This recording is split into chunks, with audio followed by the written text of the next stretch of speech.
Sois le bienvenu. On se retrouve aujourd'hui pour étudier ensemble un exercice qu'on donne en général en début de première année et dans lequel il est question de dénombrement. Je te laisse, si tu le souhaites, quelques instants pour prendre connaissance de cet énoncé et pour réfléchir à une manière de procéder.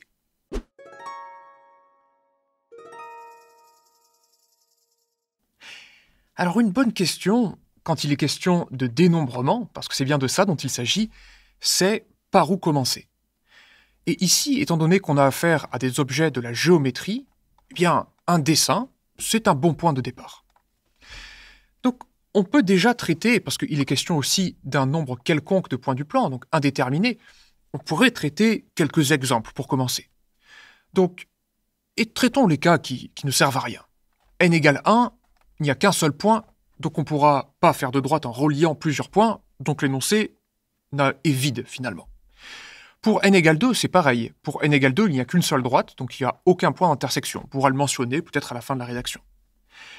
Pour n égale 3, les choses commencent à devenir intéressantes. Alors je vais faire un petit dessin et l'effacer immédiatement après, dans le sens où, si je prends 3 points quelconques du plan, qui satisfont les conditions de l'énoncé, et que j'essaye de faire passer péniblement des droites qui relient chacun de ces points, eh bien on s'aperçoit que les points d'intersection sont seulement en ce qui est appelé dans l'énoncé les points initiaux.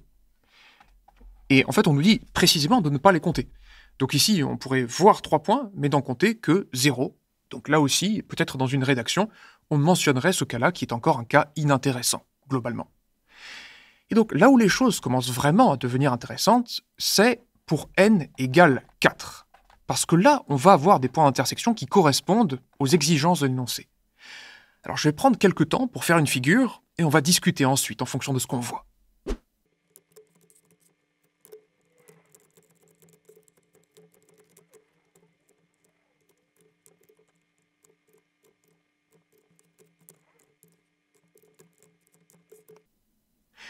Alors voilà à peu près le tableau. J'ai essayé de respecter les conditions de l'énoncé. Donc a priori, les droites ne sont jamais parallèles, et elles ne sont concurrentes qu'aux points initiaux. Donc effectivement, on voit qu'il y a des intersections de 3 droites à un seul et même endroit, ici, ici, ici et ici. Alors maintenant, combien de points d'intersection y a-t-il en dehors des points initiaux? À première vue, il y en a un, ici. Mais en fait, si on regarde bien, il y en a 2 autres. Parce que si on prolonge les droites qu'il y a là et là, on va en obtenir un quelque part par ici. Et de la même manière, si on prolonge les droites ici et ici, on en obtiendra un quelque part par là. Et donc ça, c'est ce qu'on observe. On peut considérer toutes les paires de droites possibles, et on verra qu'il n'y a que ces 3 points qui satisfont vraiment aux conditions de l'énoncé. Alors là, il y a un problème qui se pose, c'est que, on le voit ça, que si je me donne 4 points donnés, il y a 3 points d'intersection. Mais la grande question, c'est comment je le démontre. Parce que là, j'ai fait un dessin, donc je peux gesticuler autant que je veux. Dans une démonstration, ça ne servira absolument à rien. Donc, d'où vient ce 3 ? C'est une autre manière de poser la question. Donc, je t'invite, si tu n'as pas traité le cas particulier où n égale 4, à essayer de comprendre, d'un point de vue du dénombrement, d'où pourrait venir ce nombre 3.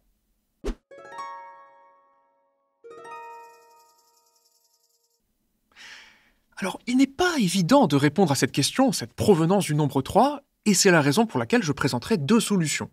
Une première dans laquelle on n'a pas réussi à répondre à la question, et une deuxième dans laquelle on a bel et bien réussi à comprendre d'où venait ce nombre 3.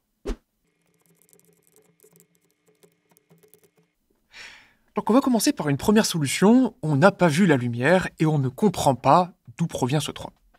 Donc c'est une solution qui va être plus laborieuse dans le sens où on est plus loin de la sortie du labyrinthe. Parce que si on comprenait d'où venait le 3, on pourrait assez vite se rendre vers la solution. Là, je vais plutôt me demander qu'est-ce que je sais dénombrer, à défaut de savoir dénombrer des points d'intersection. Donc, déjà, on observe sur le dessin qu'il y a plusieurs droites. Et une première question qu'on peut se poser, c'est combien y en a-t-il? Donc, on peut y réfléchir quelques instants et je vais écrire combien il y a de droites déjà, avec n points quelconques.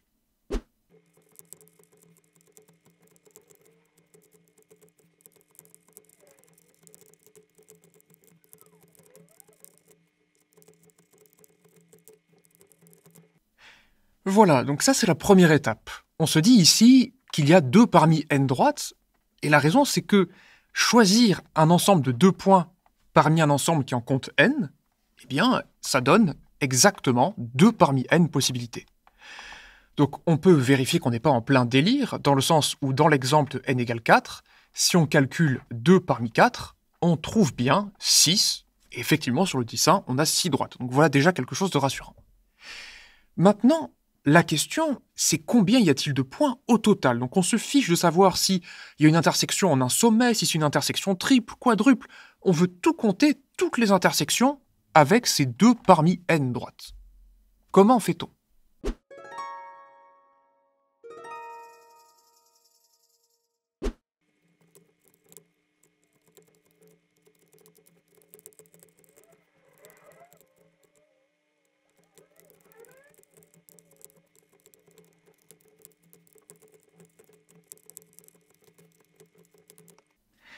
Alors, qu'est-ce que c'est que cette histoire? Donc là, les choses peuvent commencer à paraître obscures, mais je vais essayer d'expliquer les choses convenablement.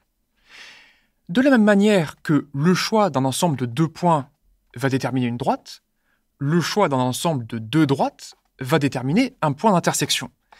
Et là, peut-être qu'il aurait fallu faire apparaître dans la rédaction le fait qu'on a supposé que ces droites n'étaient jamais parallèles. C'est ça qui, d'après les propriétés de la géométrie euclidienne, donne que le choix de 2 droites quelconques vont donner naissance à un point d'intersection. J'essaierai de rajouter ça tout à l'heure, j'espère y penser. Mais il y a un inconvénient dans ce que j'ai fait, c'est que finalement, si on considère un cas où les droites sont concurrentes, ce qui va arriver dès lors qu'on a plus de 4 points, alors ce point d'intersection, par exemple, va être compté comme une intersection entre cette droite et celle-ci, mais aussi entre cette droite et celle-là, ou encore entre cette droite et celle-là. Donc en fait, on va le compter plusieurs fois, ce point. Alors, il y a un double inconvénient, c'est que déjà, dans l'énoncé, on ne voulait absolument pas compter les points d'origine, et encore moins plusieurs fois. Donc là, je mets en scène un principe de dénombrement qui consiste à peut-être compter en excès, ou même peut-être compter plusieurs fois la même quantité, mais à procéder par la suite à un correctif en retranchant ce qu'on a compté plusieurs fois. Donc maintenant, une autre question qu'on se pose pour essayer de progresser, c'est, étant donné un sommet qu'il y a ici, un point d'origine, combien de fois a-t-on compté ce point d'intersection qu'on ne voulait absolument pas compter?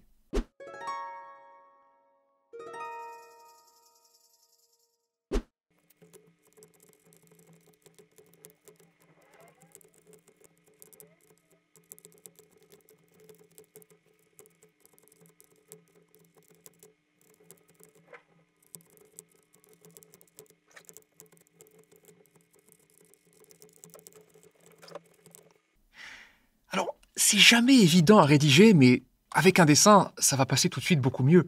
C'est-à-dire que si on prend un point d'origine que j'appelle A, et qu'on considère par exemple qu'il y a n-1 point, donc je vais en représenter 1, 2, 3, 4, ça suffira largement, dès lors que je choisis un ensemble de 2 points parmi les n-1 qui ne sont pas A, eh bien, moralement, je peux tracer 2 droites, une ici et une là, et je m'aperçois qu'avec la manière de dénombrer qu'on a eu un peu plus haut, eh bien, on va compter A dans ces fameux points d'intersection parmi les 2 parmi n points qu'on a comptés.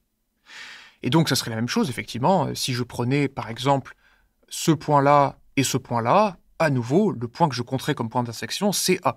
Et je compterai A plein de fois, et je le compterai exactement 2 parmi n-1 fois.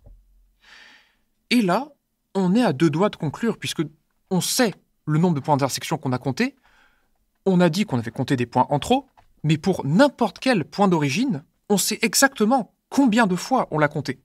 Et donc, on va pouvoir opérer par une soustraction pour aboutir directement au résultat souhaité. Donc, c'est un calcul avec des coefficients binomiaux. Je vais essayer de le mener et de le commenter petit à petit pour qu'on voit quel résultat on obtient.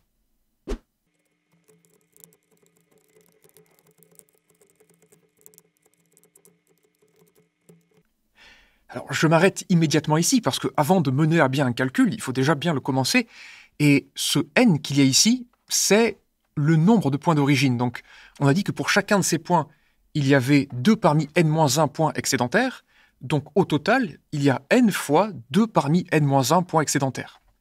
Et pour poursuivre le calcul, je vais sûrement le passer à la ligne d'ailleurs, ça me laissera plus de place, je vais utiliser à 2 reprises, au moins, peut-être même à 3, la formule selon laquelle 2 parmi p, ça vaut p fois p-1 divisé par 2. Donc je vais utiliser ça en boucle, et puis on va se retrouver un peu quand il y aura des calculs de partout.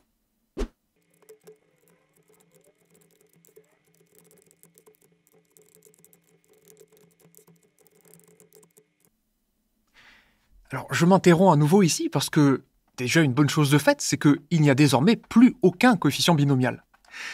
Et là, il y a la tentation de tout développer, mais je ne pense pas que ce soit judicieux dans la mesure où on voit apparaître un facteur n-1 sur 2 à droite et un autre facteur n-1 sur 2 à gauche. Et donc pour éviter de se retrouver avec du degré 4 et de devoir refactoriser derrière, je vais factoriser et essayer de poursuivre le calcul calmement, tout simplement.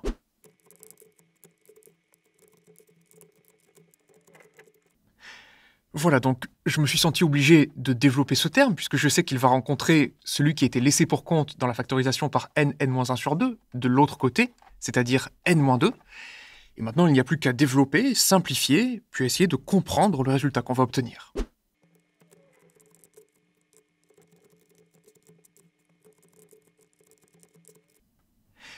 Et là, dans l'optique de factoriser et de comprendre un peu le résultat qu'on va obtenir, eh bien, on peut utiliser un petit coup de discriminant, ou chercher une racine évidente, des valeurs de n qui vont faire que n carré moins 5n plus 6 s'annule.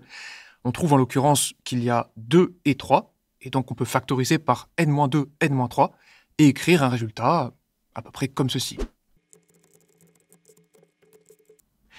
Et nous voilà avec une belle expression factorisée, donc ça achève la première solution de cet exercice, et on trouve un nombre de points d'intersection qui ne sont pas des sommets qui vaut n, n-1, n-2, n-3 sur 8.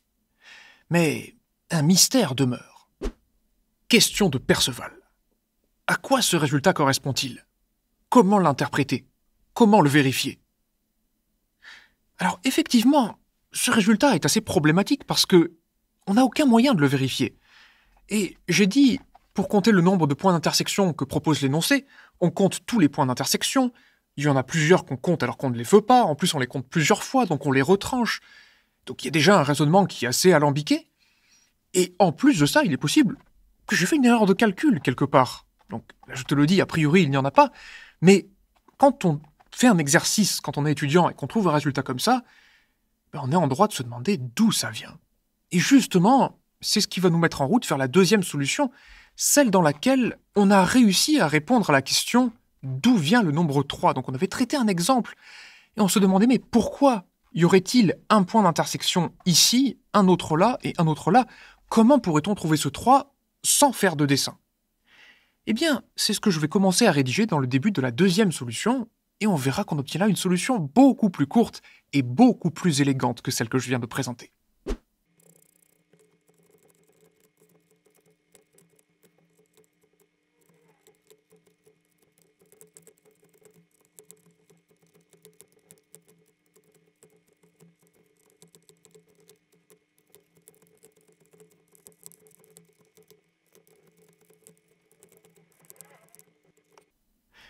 Voilà le début de la deuxième solution, donc on considère n points, certes, mais dans un premier temps, je vais considérer un sous-ensemble de 4 points quelconques, et je vais me demander comment démontrer que ces 4 points vont engendrer seulement 3 points d'intersection admissibles, ou autrement dit, qui répondent aux critères de l'énoncé. Donc ce que j'essaie de démontrer ici, écrit autrement, donc je vais écrire le but qu'on se fixe, c'est de démontrer que le cardinal de l'ensemble que j'ai noté IQ vaut 3. C'est ce qu'on a obtenu sur le dessin, et c'est notre conjecture. Donc désormais, il est question de la démontrer. Je vais expliquer comment faire ça.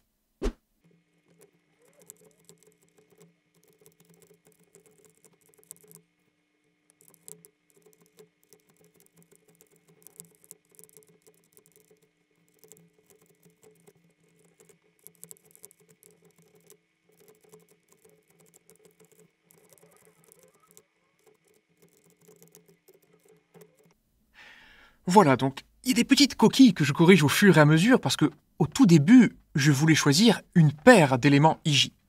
Mais le problème, c'est pas forcément un problème, mais bon, c'est que si je souhaite désigner la droite qui relie les points PI et PJ, eh bien, je pourrais le faire tout aussi bien avec la paire IJ qu'avec la paire JI. Et dans l'idéal, j'aimerais bien éviter de compter plusieurs fois la même chose. Donc, c'est pour cette raison que j'ai choisi plutôt un sous-ensemble à deux éléments. Un sous-ensemble n'étant pas ordonné. Exactement comme quand je dis la droite AB, c'est exactement la même que la droite BA. Et ce que j'essaie d'expliquer par la suite, c'est que dès lors que j'ai choisi ce sous-ensemble PI-PJ, ou seulement les indices I et J, eh bien, la seule manière d'obtenir un point d'intersection que j'appelle admissible, donc qui correspond aux conditions de l'énoncé, eh bien, c'est de relier les deux autres points. Et voici comment on obtient un point d'intersection.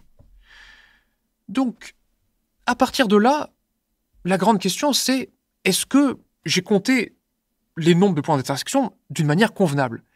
Et en l'occurrence, ce n'est pas le cas, puisqu'on pourra me dire que je peux choisir l'ensemble IJ pour que ça corresponde au dessin, mais j'aurais aussi pu choisir le sous-ensemble à deux éléments KL. Donc si je procède comme ça, malgré toute mon application, j'ai compté 2 fois chaque point d'intersection convenable. Mais heureusement, il y a un rectificatif très simple, eh bien ça va être de diviser par 2 le résultat obtenu. Donc je vais le rédiger ensuite dans une phrase, mais on pourrait tout de suite conclure, puisque je dis que finalement, il me faut choisir un sous-ensemble de 2 éléments parmi un ensemble qui en compte 4, et que comme j'ai compté le nombre de points d'intersection 2 fois, il me faut ensuite diviser le résultat par 2. Donc le nombre de points d'intersection qu'on peut obtenir à partir de 4 points, ça va être la moitié de 2 parmi 4. Ça donne donc la moitié de 6, et ça donne donc 3. Et voilà ce mystère résolu, voilà ces 3 points d'intersection qu'on avait vus, mais qu'on était incapable de justifier par un calcul. Voilà qui est fait à présent. Donc je vais rédiger tout ça, et on va poursuivre vers la solution, en espérant retrouver le résultat qu'on a trouvé un peu plus haut.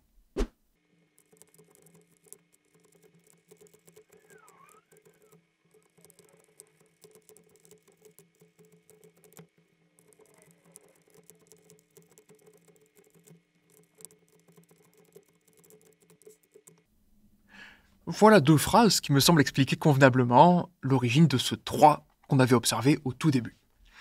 Donc maintenant, la seule chose qu'il reste à faire, eh bien, c'est de pouvoir conclure sur le nombre de points d'intersection convenables au total. Donc ce serait peut-être un en déduire dans une question à l'écrit. Es-tu capable, dès lors que tu sais que le choix de 4 points parmi n engendre 3 points d'intersection convenables, de produire le nombre de points d'intersection total?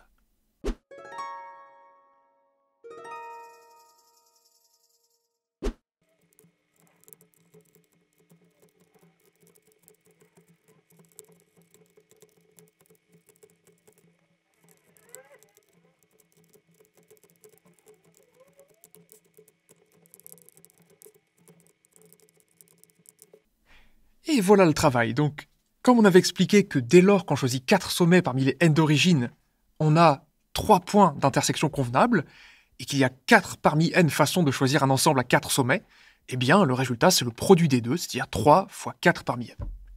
Et heureusement, on retrouve le n, n-1, n-2, n-3 sur 8. Donc déjà, c'est rassurant, parce que ça nous conforte dans l'idée que les deux raisonnements sont corrects. Le contraire serait une coïncidence sinistre. Et surtout, ça nous donne une manière d'interpréter le résultat. Puisque on peut se dire que le 3, c'était le 3 du tout début, qu'on peinait à expliquer, et puis que ce 4 parmi n, eh bien effectivement, c'est l'idée que c'est à partir de 4 sommets qu'il commence à apparaître des points d'intersection convenables. Et voilà qui achève la deuxième solution de cet exercice. Question de Jade. Je ne pense pas du tout être en mesure de rédiger une telle solution. Est-ce inquiétant? Alors là, je tiens vraiment à te rassurer, si tu as suivi jusqu'ici, pas du tout. Et je te dirais même que ma rédaction est loin d'être irréprochable. Il y a pas mal d'endroits où j'ai fait des phrases, je ne suis pas sûr que j'ai introduit convenablement toutes mes variables, même si j'ai vraiment essayé de le faire. Et surtout, une critique principale que je m'appliquerais, c'est que je n'ai pas vraiment mis en relief les indications de l'énoncé.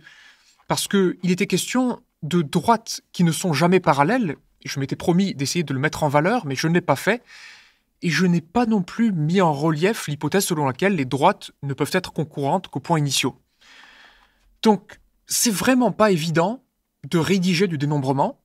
Je pourrais passer par des unions d'intersections, par des ensembles quotients même pour faire une rédaction de l'horreur, mais ce n'est pas du tout ce que je souhaite transmettre. Donc l'idée générale, c'est de ne pas se contenter de dessins, d'essayer d'expliquer les raisonnements derrière les calculs par des phrases, et puis croiser les doigts pour que la rédaction soit satisfaisante et surtout intelligible. Alors, peut-être que je peux faire un petit récapitulatif de ce qu'il convient de retenir d'un tel exercice. Pour moi, on a vu 3 principes de dénombrement. Je vais en faire la liste et les commenter brièvement pour terminer.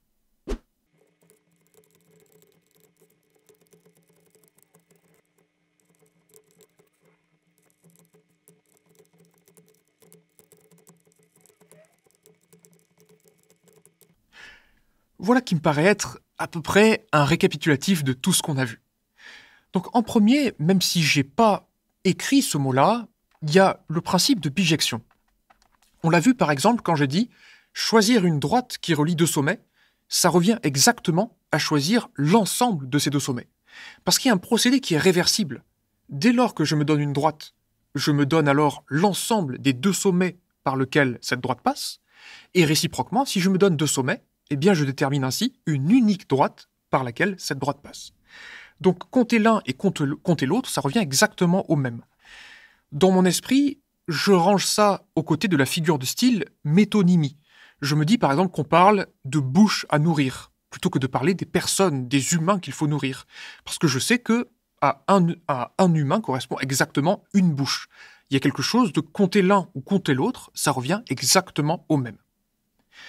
Ensuite, on a vu un autre principe, c'est celui de compter les choses trop de fois. Donc on a vu, pas plus tard que tout à l'heure, en se disant que l'intersection PIPJ avec la droite PKPL, ça revenait au même que la droite PKPL intersection avec la droite PIPJ, et donc on avait compté les choses 2 fois trop. Il avait fallu diviser 2 parmi 4 par 2 pour trouver ce fameux 3, autour duquel on tourne depuis le début. Enfin, un dernier principe de dénombrement, c'est celui qui consiste à compter en excès, puis à soustraire. Et celui-là, c'est celui qu'on a vu dans la première solution, où on avait compté non seulement les intersections qui conviennent, mais aussi les intersections qui ont lieu en les points d'origine, et on a fait compter chacune 2 puissance n-1 fois, pour un total de n fois 2 parmi n-1 intersections en trop. Et on les avait donc soustraites. Donc, l'idée générale, plutôt que de rédiger d'une manière parfaite ce genre de solution, c'est déjà de se familiariser avec ces principes-là, et de s'habituer à les reconnaître dans des exercices peut-être plus simples, et finalement de ne pas fuir un domaine des mathématiques qui, je te le dis, en effraie plus d'un. J'espère que cette émission t'a plu, je te souhaite une excellente journée, et je te dis à la prochaine.